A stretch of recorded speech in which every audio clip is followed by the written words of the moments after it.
Today, we as a class would like to introduce you all to the heroes of Bible translation. Now please sit back and enjoy our little presentation. Every day of our lives, we make a crucial choice, whether we're going to play an active role in history or not. It's easy to assume that the most active players in history are the most visible, but often the history shapers who play the biggest roles and make the biggest sacrifices are the ones whose name we never hear. Take Uncle Cam Townsend, for example. At age 21, he arrived in Central America loaded up with Spanish Bibles, where he meets person after person who could not read a single word of Spanish.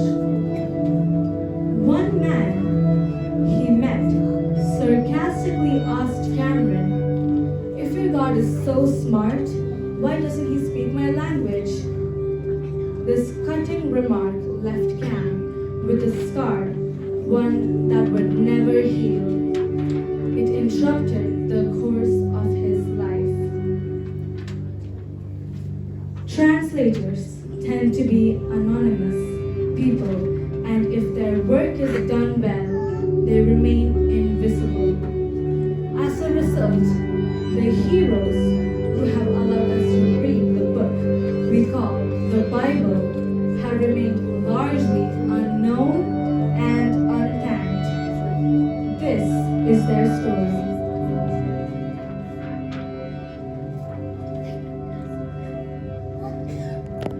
In every generation, someone was reaching zero.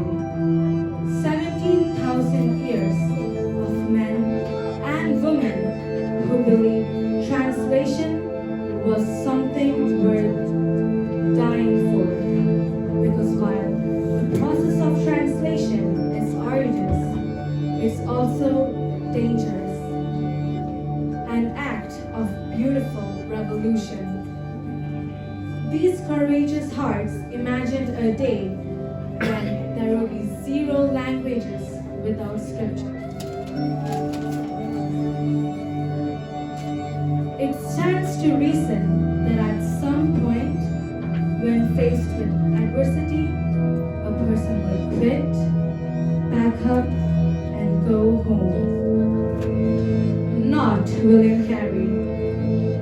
After sailing to India with his expectant wife and 3 sons, he translated parts of over 200 dialects while experiencing the death of one son and his wife.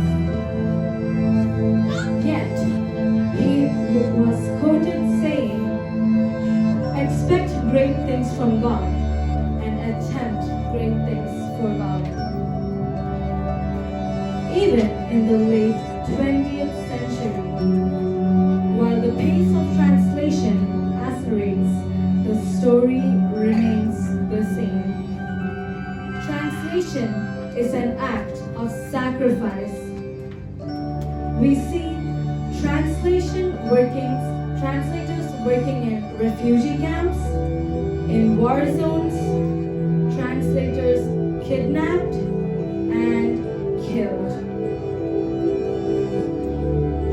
In 1993, Edmund Fabian in Papua New Guinea, translating 1 Corinthians 13, the passage known as the love chapter, when he is brutally murdered by a local villager he thought was his friend.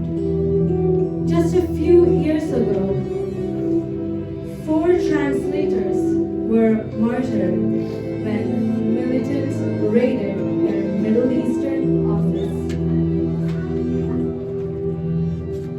Throughout history, ordinary people have believed the scripture to be so important that they gave up their time, their liberty, and even their lives to ensure its faithful translation from culture to culture, generation to generation. These are not the actions of people on the offense. These people who then, as well